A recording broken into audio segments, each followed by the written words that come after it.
Early life. So, a litter of baby raccoons was taken by a powerful being by the name of the High Evolutionary and placed on a planet named Half-World. Inside his laboratories, the batch of raccoons playfully huddled together until one raccoon in particular was selected by the High Evolutionary and named Subject 89P13. 89P13 shivered in fear as the High Evolutionary's hand gloomed over 89P13 to grab him. So Baby Rocket, 89P13, was selected by the High Evolutionary. And 89P13 was then subjected to experiments by High Evolutionary who wanted to create the perfect society. 89P13 was handled by Theo as High Evolutionary took a knife and cut into the raccoon while drawing Raccoon's blood. As the experiments went on, the code of 89P13 was etched into the subject. On one occasion, 89P13 was strapped with his hands and feet bound as they worked on him. And at the end of the first experience, 89P13 had become more sentient. So during his early life as a test subject, Rocket was very innocent and childlike because he recently gained the ability to think as a being. He quickly formed a bond with the other subjects of Batch 89 and began viewing them as his family. When the High Evolutionary showed Rocket a view of the outside world, he became enamored with the blue sky and the rockets that flew outside. He wished to take his friends out into the new world in a rocket and into the blue sky. Rocket initially latched on to the High Evolutionary as a father figure. He was eager to impress him and assist him in his experiments by explaining the reason his artificially evolved creatures were becoming filled with rage. But despite his incredible intellect, Rocket was very naive.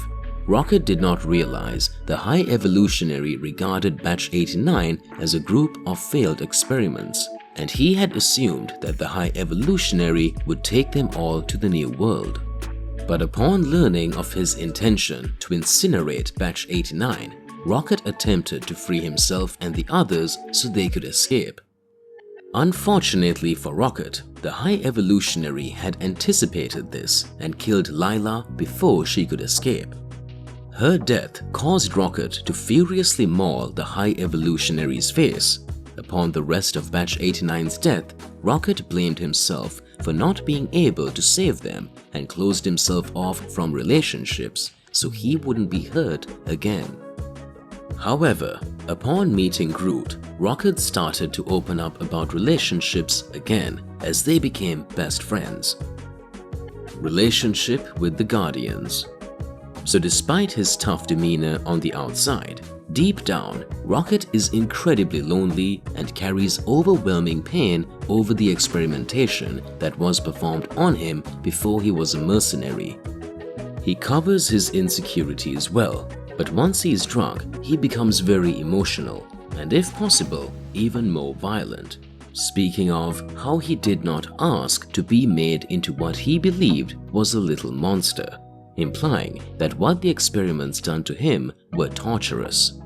It is perhaps because of this loneliness and pain that he despises being derided as a rodent or vermin and goes so far as to attack Gamora and Drax over the slight. But despite Rocket's apparent dislike of people, he is exceedingly attached to Groot and is the first known individual who was able to understand Groot when he spoke, while everyone else only heard, "I am Groot." He is obviously exceedingly attached to Groot, as seen when he started crying when Groot was apparently killed and pleading with Groot to not save them because he knew that Groot would die if he did so.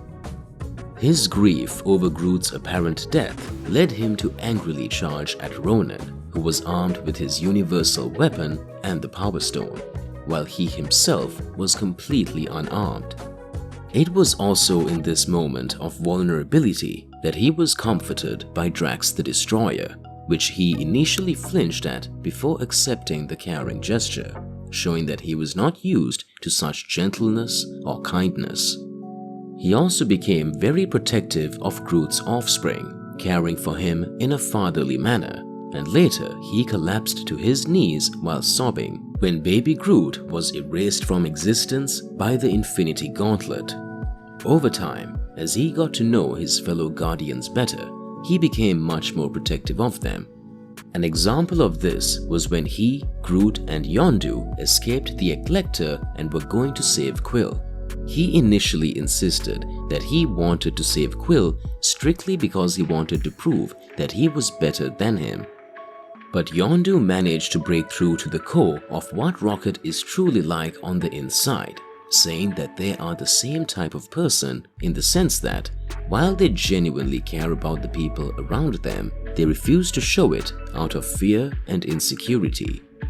While he was captive with Yondu, Rocket quickly bonded with him due to their similar backgrounds and the fact that they love people without saying it. A great example of his newfound bond with Yondu is when he refused to leave Ego's planet without him, even though it would mean his death since the planet was about to explode. So after losing his batch 89, he found the Guardians, who eventually grew to become his family. How his guilt changed him. So the deaths of batch 89 weighed deeply on his soul. He carried the guilt of believing he got them all killed because he tried to break them out of their prison. When Rocket meets Lila's spirit as he was on the verge of death, Rocket openly wept. He apologized to Lila for letting her down and getting them all killed, demonstrating the deep pain he had kept hidden for many years. Rocket expresses to Lila his insecurity over his purpose in life, believing he was just an experiment to be thrown away. It was thanks to Lila's encouragement that Rocket began to value himself more than just as one of the High Evolutionary's test subjects. After his near-death experience and meeting the souls of his friends in the afterlife, Rocket began to experience a massive shift in character. Despite being visibly frightened by the High Evolutionary, he refused to run and chose to save all the captives on the High Evolutionary's ship. While helping the prisoners evacuate, he came across captive animals. He saw the High Evolutionary had baby raccoons and they're from Earth, which got him to realize that Quill was right about where he came from and was right about him. Seeing the raccoons and other captive animals caused Rocket to openly weep as he was brought back to his origins and where his life began.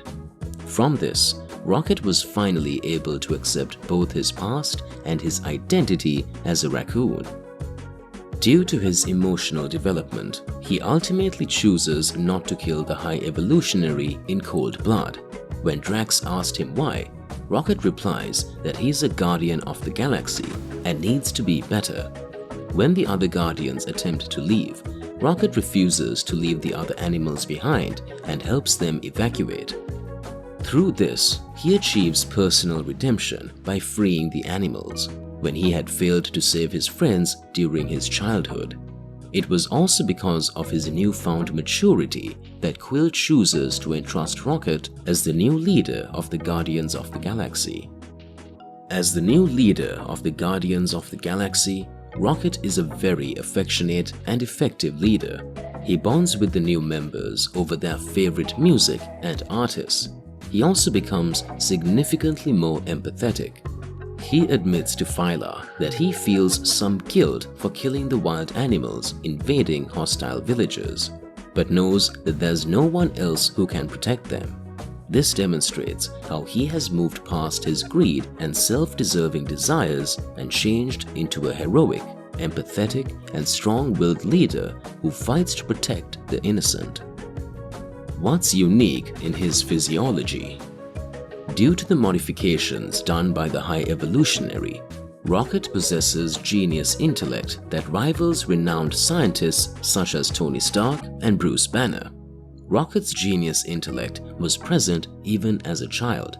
He figured out the solution of creating advanced life forms without inducing rage, something even the High Evolutionary could not deduce.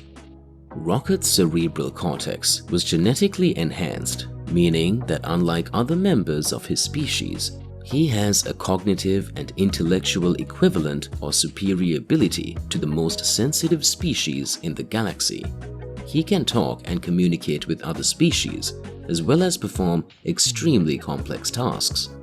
Even though he has only known him for a short time, Thor claimed that Rocket is the most intelligent member of the Guardians of the Galaxy. Rocket has an affinity for using and forging galactic artillery, piloting spacecrafts, and quickly devising strategies. He also possesses a level of emotional intelligence, as he was able to get through to a traumatized Thor and convince him to return to help with the time heist. The High Evolutionary himself noted Rocket to be the only test subject with the ability to invent and create new ideas instead of memorizing what had already been taught to him. It was for this reason the High Evolutionary became obsessed with obtaining Rocket's brain to replicate his genius intellect and creative mind. Obsession with cybernetic limbs. At this point, every Marvel viewer knows that Rocket has an obsession with prosthetic limbs, and he finds it humorous to steal them, especially without the possessor knowing, as shown when he asked Peter Quill to get a guy's prosthetic leg to bust them out of jail. He later tries pulling a similar stunt with Walker, one of the Ravagers, saying that he needed the cybernetic eye for his plan, although he was stopped by Quill. Later, when Groot actually did steal the eye, Rocket bursts out laughing into tears. In the Battle of Wakanda, after being assisted by the Winter Soldier in killing a horde of Outriders, he inquired if he could purchase his custom-made machine gun. When Bucky declines the offer, he then offers to purchase Barnes' vibranium arm, which was also declined. He just chuckles to himself as he leaves the offer to buy it on the table. I think it's very possible that his obsession with prosthetic body parts stemmed from his earlier life with Batch 89, and they likely served as mementos to Rocket of his happier times with Lyla, Teefs, and Flo, who also had several prosthetic body parts like him. Physical modifications. Although Rocket may not look like it due to his small size, Rocket has been known to pack a punch. His physical enhancements include a cybernetic skeletal structure, enhanced phalange and metacarpal bones, and a genetically augmented cerebral cortex. Due to his augmentations, Rocket is able to use weapons that are designed to be wielded by normal-sized humanoids with ease. Rocket has a great skill in handling various weapons throughout the galaxy, with the preference of high-powered artillery. Due to his cybernetic implants, such as a cybernetic skeletal structure, Rocket is capable of surviving damage that would normally be sufficient to kill an animal of his size, as well as injure a normal-sized human.